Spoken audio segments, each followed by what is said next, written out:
Hello દોસ્તો, તમે બધા કેમ છો? અને આજના એક નવા વિડીયોમાં તમારું સ્વાગત છે। અને આજનો વિડીયો લઈને આવ્યા છીએ આપણે બનાસકાંઠા જિલ્લાના ભાખર તાલુકામાં આવેલ ઈસ્માની માતાજીના મંદિરનો। તો ચાલો દોસ્તો, હવે આપણે આ મંદિરના અંદર જઈએ અને દર્શન કરીએ ઈસ્માની માના।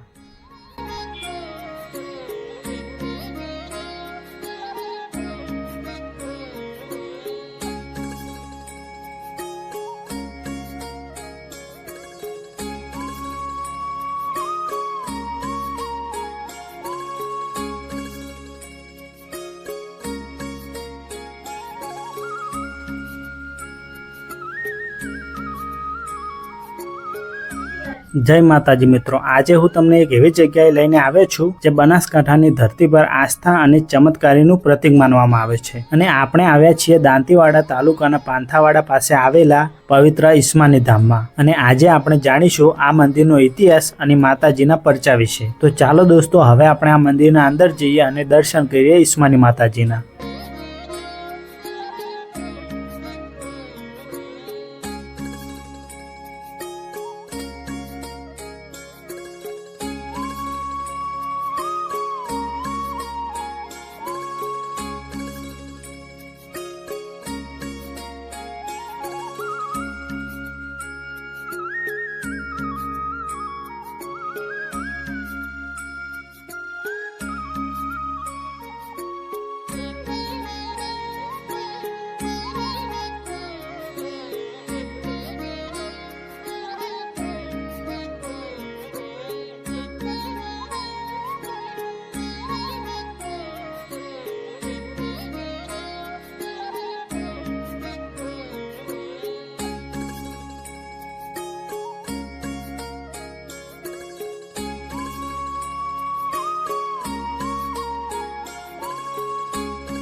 तो दोस्तों, आ मंदिरना इतिहासनी बात करिए तो एक लोकवायका मुजब अहींया माताजी कोई मूर्ति स्वरूपे नहीं पण स्वयं गोख स्वरूपे विराजमान छे। अने वर्षो पहला ज्यारे आ पंथक वेरान जंगल जेवो हतो त्यारे माताजी अहींया प्रगट थईने भक्तोनी रक्षा करी हती। अने एवुं कहेवाय छे के अहींया साचा मनथी जे पण बाधा राखवामां आवे ते ईस्मानी माताजी चोक्कस पूर्ण करे छे।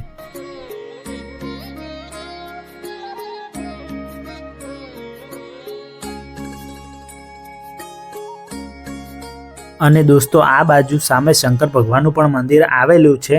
तो चालो दोस्तों, एमना पण दर्शन आपणे एकदम नजीकथी करावीशुं।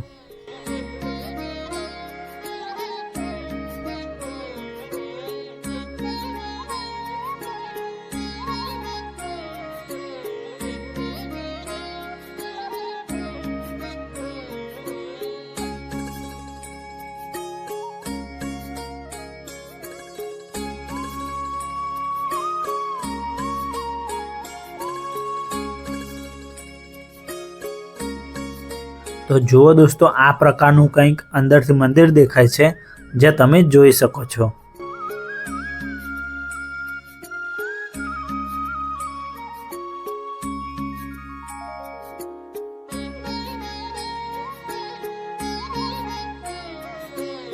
અને દોસ્તો, દર વર્ષે અહીંયા મોટા મેળાનું આયોજન થાય છે જેમાં હજારોની સંખ્યામાં શ્રદ્ધાળુઓ ઉમટી પડે છે। અને નવરાત્રી દરમિયાન અહીંયા વિશેષ પૂજા અર્ચના અને ગરબાનું આયોજન પણ કરવામાં આવે છે।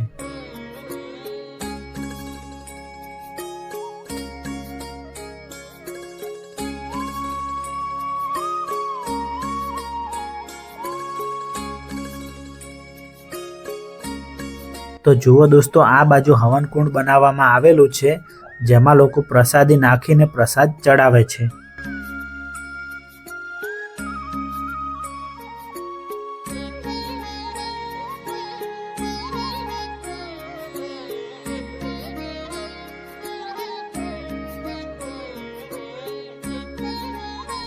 અને દોસ્તો આ બાજુ નારિયેળ છોલવાની પણ ખૂબ જ સરસ વ્યવસ્થા કરવામાં આવેલી છે, જે તમે જોઈ શકો છો.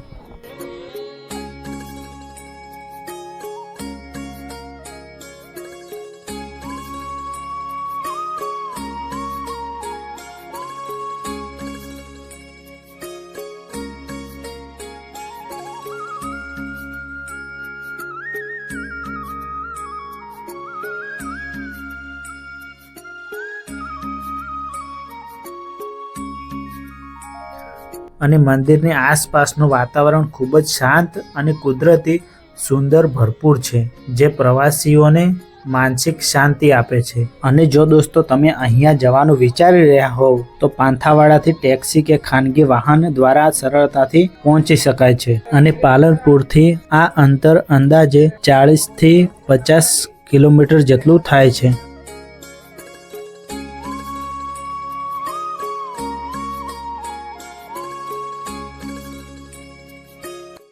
તો દોસ્તો આજનો અમારો વિડીયો તમને કેવો લાગ્યો કમેન્ટ બોક્સમાં કમેન્ટ કરીને અમને જણાવજો. અને આવા વિડીયો જોવા માટે અમારી ચેનલને સબસ્ક્રાઈબ કરજો. તો ચાલો દોસ્તો, આજના વિડીયોમાં આટલું જ હતું. ફરીથી મળીએ કોઈ નવો વિડીયો લઈને.